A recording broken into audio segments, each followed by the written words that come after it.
máa like àwọn toys yìí o. Water gun rí o. Juwọ́n. Juwọ́n. Juwọ́n. Kí lorúkọ ẹ? Juwọ́n. Juwọ́n. Kí ló fẹ́ kí n ra fún ẹ? Bicycle. Juwọ́n. Juwọ́n. Ma. Ibo ló wà? Juwọ́n.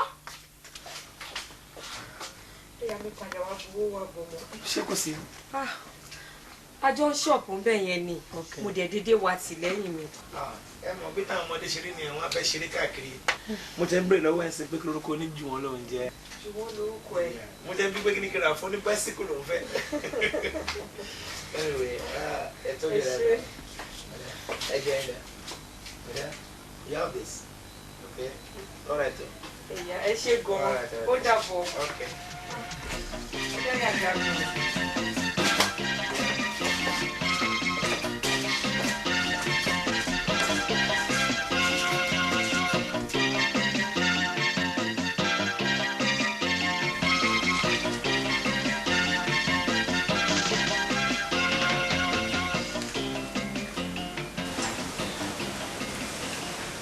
Olúwa ṣẹ́gun fún mi.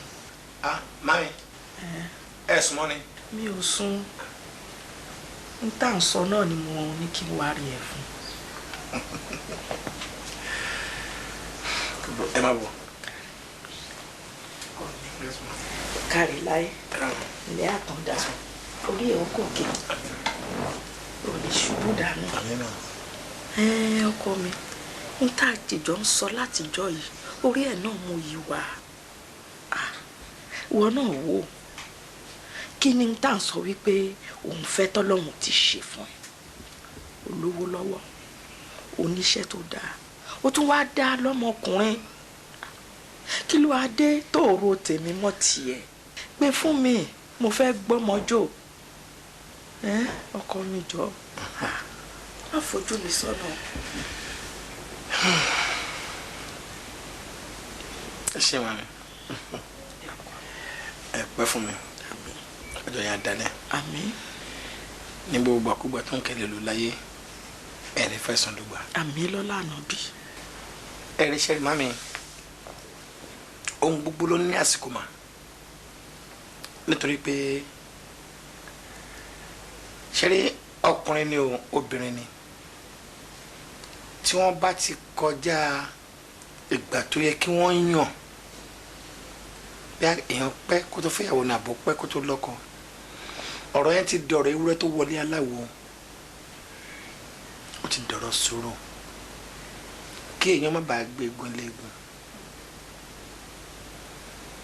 ọ̀pọ̀lọpọ̀ obìnrin ló wà náà tó jẹ́ wípé tí wọ́n bá fẹ́ ọkùnrin yẹn nítorí pé bóyá àbí owó wà lọ́wọ́ ẹ̀ wọ́n wò bá jẹ́ pé bóyá àbò dáa bó ṣe wà lọ́kùnrin ló wà lóbìnrin. ẹ jẹ́ kí n dúró de àsìkò tí Ọlọ́run máa yan tèmi fún mi kó má jẹ́ pé èyí tó máa fẹ́ mi nítorí pé bọ́lọ́run ṣe dá mi ni. gbogbo ìgbàkúgbà tí ẹ bá ti ń kírun tẹ̀ ń kí wákàtí márùn-ún ẹ kọ́ máa gbàdúrà sí Ọlọ́run báyìí pé Ọlọ́run bá o má jẹ́ kí ọmọdé yóò ṣe àyàfẹ́. kò ṣáà ṣe pé mi ò ń pàdé obìnrin ṣùgbọ́n jẹ́ kí n farabalẹ̀ má mi o.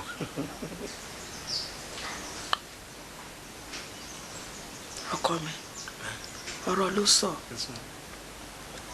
gbogbo ohun tó sọ ni mo ti gbọ́ pátápátá gbogbo ìgbàkigbà tó bá máa wá yàn báyìí ò ní gbégun eléegun ò ní ṣubú dànù gbogbo ohun tó bá fọwọ́ lé báyìí bẹ́ẹ̀ ló máa dún wàláwùlá wàlá kò wá tá gbogbo ohun tó bá ń sọ báyìí bẹ́ẹ̀ jẹ́ bẹ́ẹ̀ tó.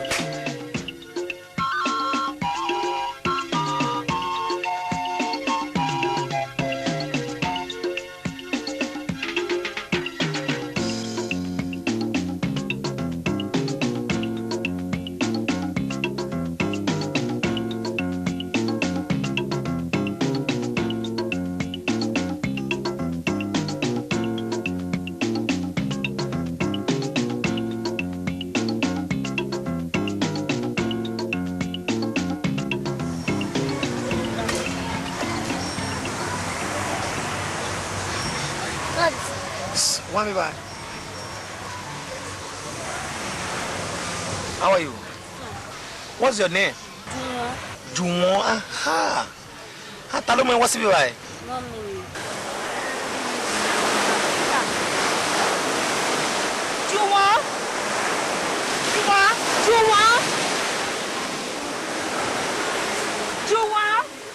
Mommy know that. Juwon.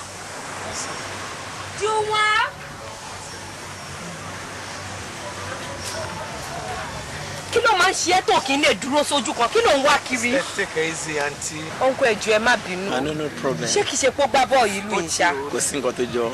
Ẹ rántí ojú yìí. Mi ò rántí o. Ní supermarket. Ó tó ni o, ẹ ká sọ ọ́ ẹ̀yà.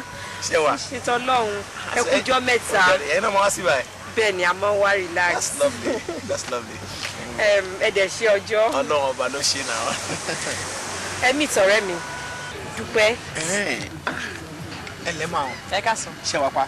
Okay. Ṣẹ́gun lórúkọ tèmi o. Nice meeting you. Thank you very much. Ṣé ẹ máa ẹ̀kẹ́ jókòó pẹ̀lú mi bíbáyìí? Àbá o. Mind. Ẹ jókòó. Ẹ ṣé. Ó ga o. Juwon. How you doing? That's lovely.